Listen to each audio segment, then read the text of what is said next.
मित्रांनो, तुमचं पुन्हा एकदा GB स्टोरी टेलर या यूट्यूब चॅनलवर स्वागत आहे। आजच्या आपल्या गोष्टीचं नाव आहे एक रात्र भूताच्या गावी। लेखिका कोमल। पण गोष्ट सुरू करण्याआधी जर कोणी ह्या चॅनलवर पहिल्यांदाच आलेले असाल तर त्यांनी ह्या चॅनलला सबस्क्राइब करायला विसरू नका। चला तर मग अजिबात वेळ न घालवता गोष्टीला सुरुवात करूया।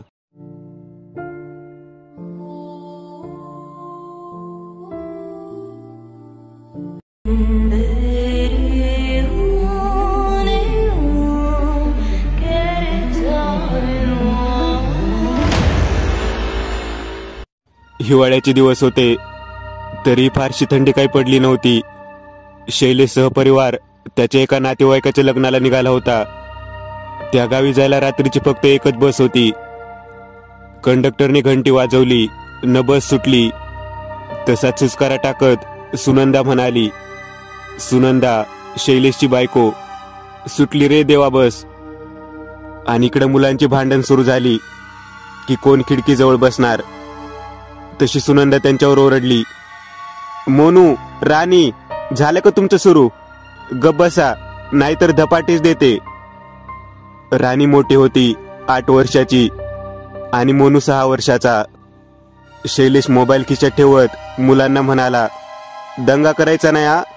बाहेरून हवा आत येत होती म्हणून शैलेशने खिडकी लावून घेतली। तशी दोन्ही मुलं गप्प बसली। तर असं त्यांचा हसत खेळत त्यांचा प्रवास सुरू होता। राणी तिच्या बाबांजवळ बसून खिडकीतून बाहेर बघत होती। तिची आई आणि भाऊ झोपी गेले होते। राणीच्या मनात अनेक विचार नाचू लागले। ही झाड, चांदोबा आपल्या सोबतच धावत असतील का? पण अंधारामुळे तिला ते सगळं बेसूर वाटू लागलं होतं। ती झाड त्या गडद अंधारात तिला अजूनच भयावह वाटत होती। तो ढगाळ लपणारा चंद्र आता नक्कीच आपल्याला भूत पकडून नेणार, अशी धास्ती तिच्या मनात घर करू लागली। तशी ती तिच्या बाबांच्या कुशीत शिरली आणि विचार करतच झोपी गेली। रात्रीच्या प्रवासामुळे सगळे झोपी गेले। शैलेश मात्र जागाच होता। हात वर करून त्याने घड्याळात बघितलं। रात्रीचे 11:15 झाले होते। घड्याळवरून त्याची नजर हटत नव्हती।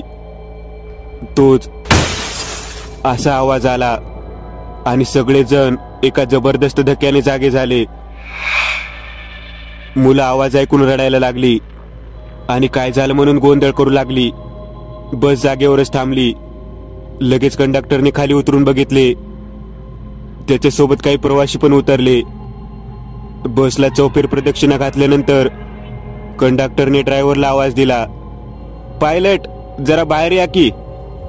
तोंडात तंबाखू भरत आणि हात झटकत ड्रायव्हर बाहेर आला। मागे जाऊन पाहतो तर काय, बसचे टायर पंक्चर झाले। गाडी पुढे जाणार नाही। इतक्या रात्रीची दुस्ती बी होणार नाही, तेव्हा सगळ्यांनी आपापली सोय बघा। ते ऐकून सगळ्यांच्या कपाळावर आट्या पसरल्या।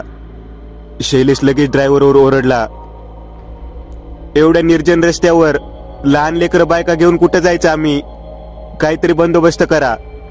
त्यावर ड्रायव्हर उतरला, आम्हाला काही याड लागले का असं करायला? समजून घ्या की हो, हा रस्ता बघा पुढे जाऊन हायवेला मिळतो, तिथून वाहनाला कमी नाही।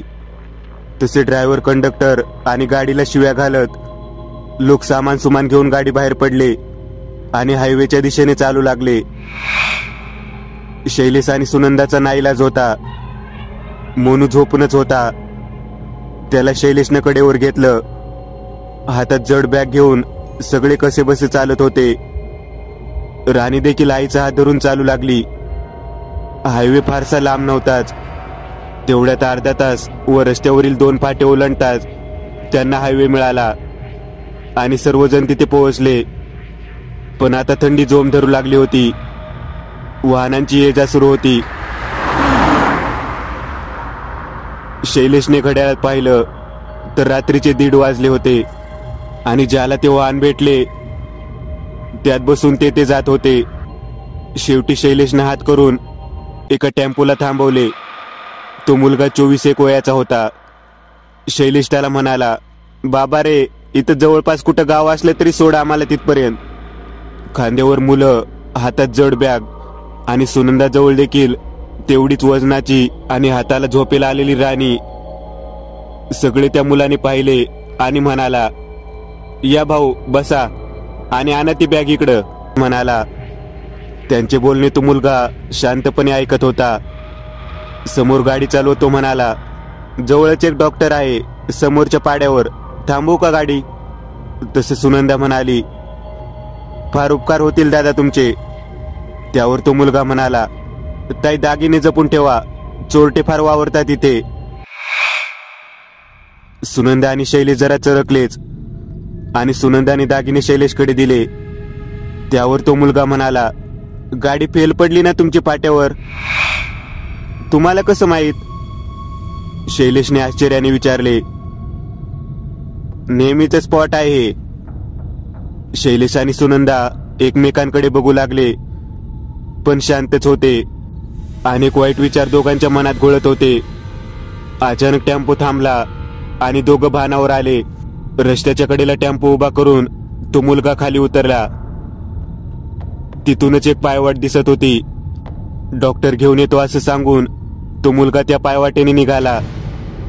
इकडे हायवे सगळा सामसूम होता. काळं कुत्रं देखील दिसत नव्हतं आणि वाहन ते तर एकही नाही. अर्धा पाऊण तास उलटून गेला तरी तो मुलगा आला नाही. दोघेही विचारात पडले, आता काय करायचं? मग त्यांनी ठरवले, तो ज्या वाटेने गेला आपणही त्या मागोमाग जायचे. पायवाट आहे म्हणजे नक्कीच वस्ती देखील असेल. राणी भयान शांतता तिथे पसरली होती आणि कोलीकोई ऐकू येत होती आणि कुठून तरी पानांची सळसळ करत नागराज निघून जात होते. दोघांचीही पाचावर धारण बसली होती. थोडं चालल्यावर शैलेशला जाणवलं की आपण 10 मिनिटं आधी जिथे होतो तिथेच आहोत. शैलेशला सर्व समजले की आपण चुकलो आहे, रस्ता भटकलो आहे आणि त्याच त्या जागी फिरून येत आहे. त्याने सुनंदाला सांगितले. तिच्या डोळ्यात पाणी आले. शैलेश तिला आधार देत म्हणाला, अगं घाबरू नकोस, सापडेलच बाहेरचा रस्ता. तो असं म्हणत सरळ जाऊ लागला. तेवढ्यात एक करडा आवाज त्यांच्या कानी पडला. थांबा तिथेच, कुठे निघालात? सुनंदा आणि शैलेश तिथेच थांबले. वडाच्या झाडामागून एक माणूस चालत येत होता. हळूहळू तो जवळ आला. तशी सुनंदा घाबरून शैलेशच्या मागे लपली. तो माणूस समोर आला. दिसायला साधारण वय जवळपास 45 असेल आणि कपडे जरा मळकटच होते. शैलेश काही बोलणार, पण तुम्ही इथं काय करताय? शैलेशने त्याला विचारलं. त्यावर तो माणूस उत्तरला, तुम्हाला बी इथं आणून सोडलं होय त्या टेम्पोवाल्यानं. असंच करतो बघा तो रात्रीला आणि तुमच्यासारख्यांना मदत करतो. त्यावर संशयाने शैलेश म्हणाला, म्हणजे? त्यावर तो माणूस म्हणाला, तो टेम्पो नाही, चकवा आहे चकवा. गंभीर आणि दबक्या आवाजात तो सुनंदा आणि शैलेशकडे पाहत म्हणाला, लय दिवसाआधी त्याचा ऍक्सिडेंट झाला होता बघा, त्याच तिथं त्या जागेवर. तेव्हापासनं तो लोकांनी दिसतो आणि इथं आणून सोडतो. मला बी आणून सोडलं होतं त्यानं इथं. आणि असं म्हणत तो माणूस विद्रूप हसला. बस सुनंदाच्या अंगावर सरसरून काटा उभा राहिला. त्यांना वाटू लागले आपण एका भूतांबरोबर अर्धा पाऊण तास घालवला. हे आठवून दोघांची थरथर होऊ लागली. हे कसं शक्य आहे? नक्कीच काहीतरी घोळ आहे. शैलेश पूर्णपणे सावध झाला. तो माणूस पुढे चालतच होता आणि चालता चालता अचानक थांबला. ती बघा माझी झोपडी. झाडातून बोट दाखवत त्याने सांगितले. तिथे कंदिलाचा थोडा प्रकाश दिसू लागला होता. सुनंदाला जरा हायसं वाटलं. तो माणूस म्हणाला, मी आता 5 मिनिटात येतो बर का भाऊ. शैलेश म्हणाला, आता कुठं निघाला तुम्ही? आलोच जरा. असं सांगून तो निघूनही गेला आणि जो गेला तो परत आलाच नाही. 15-20 मिनिटं उलटून गेली. शेवटी शैलेश वैतागून म्हणाला, कुठे गेला असेल हा? चल सुनंदा, आपण जाऊन बघूयात. मग दोघांनी मुलांना कडेवर घेतले आणि हळूहळू झोपडीच्या दिशेने चालू लागले. कंदिलाचा प्रकाश बाहेर पडत होता. शैलेशने 2 वेळा आवाज दिला, पण आतून काही कोणाचे उत्तर आले नाही. मग शैलेशने हळूच दार आत ढकलून उघडले, तर समोर असलेले दृश्य पाहून तर त्याच्या तोंडातून शब्दच फुटत नव्हते. काळे कपडे घालून लांब पांढरे केस असलेली एक बाई पाठमोरी बसलेली, मोकळे केस आणि मोठमोठ्याने मंत्र म्हणत होती. मान गरागरा फिरवत हातवारे करत होती. तिच्या बाजूला हळदी कुंकू पसरले होते. लिंबू, काळ्या बाहुल्या, एक कवटी, त्यावर हळदी कुंकू ओतलेले, चक्क रक्ताप्रमाणे वाटत होते. आणि समोर ती बाई राक्षसी प्रतिकृती असलेली ते सर्वांची पूजा करत होती. डोळे मोठे करून शैलेश ते सर्व पाहत होता. ते दृश्य पाहून सुनंदा मोनूला घेऊन मटकन खालीच बसली. कसंबसं राणीला खाली ठेवत त्याने सुनंदाला सावरलं. भीतीपोटी तिच्या तोंडून आवाजही फुटत नव्हता, पण ती ओरडेल या भीतीने शैलेशने तिचे तोंड दाबून धरले आणि शांत हो सुनू म्हणून तिला समजावले व ते बाहेर आले. दम टाकत सुनंदा शांत झाली. तो माणूस तर तिथे कुठेच दिसत नव्हता. तो शैलेशने मागे वळून पाहिलं तर राणी गायब झाली होती. शैलेश गांगारला आणि इकडे तिकडे पाहू लागला, तर इवलीशी राणी त्याला आतमध्ये दिसली, त्या बाईजवळ. हा काही साधा सुद्धा प्रकार नाही असे म्हणत शैलेश सुनंदाच्या नकळत आत गेला आणि त्या बाईने वळून पाहिले. तिच्या माथ्यावर कुंकू, गळ्यात वेगवेगळ्या प्रकारच्या माळा. शैलेश तडक आत गेला आणि त्या बाईला दरडावून म्हणाला, ए बाई, कोण तू? काय करतेस हे? सोड माझ्या मुलीला. असे म्हणताच ती बाई विद्रुपरित्या हसली आणि म्हणाली, मूडद्या, टोकलंस तू माझ्या पूजेला, सोडणार नाही मी तुला. ती अत्यंत वृद्ध होती, जवळपास 79 ते 80. ती उठेपर्यंत शैलेशने चपळाईने राणीला उचलून आपल्या जवळ घेतले आणि तो बाहेर जाऊ लागला.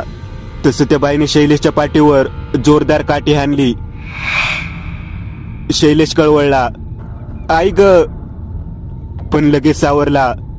प्रसंगावधान ठेवत त्याने म्हातारीच्या हातातून काठी हिसकावून घेतली आणि तिच्या डोक्यावर एक जोरदार प्रहार केला. तिच्या डोक्यातून रक्त वाहून चेहऱ्यावर येऊ लागले. तशी ती आणखीनच भयानक दिसू लागली. शैलेशने हातातील काठी खाली फेकली तरी म्हातारी उठून बसली आणि सरपटत त्याच्याकडे येऊ लागली आणि बळी बळी असं ओरडू लागली. शैलेशने बाहेर येऊन झोपडीचे दार घट्ट लावून घेतले. छोटीशी राणी तिने एका हातात आपल्या बाबाचा हात पकडला आणि दुसऱ्या हातात सुनंदाचा मोनूला त्याने ओढणीने पाठीवर घट्ट बांधून घेतले आणि सुनंदाला जबरदस्ती उठवले आणि म्हणाला, सुनंदा, तुला आपल्या मुलांची शपथ आहे, सावर स्वतःला आणि धाव. तोवर ती म्हातारी दाराजवळ येऊन ठेपली. बळी बळी असा एकच हुंकार तिच्या सर्वत्र घुमला आणि ती दार मोठमोठ्याने ठोठावू लागली. ते तिघे तसे जीव मुठीत घेऊन धावत सुटले. मिळेल त्या वाटेने पळण्याचा प्रयत्न करू लागले. पाठीमागून भयंकर आवाज त्यांचा पाठलाग करत होते.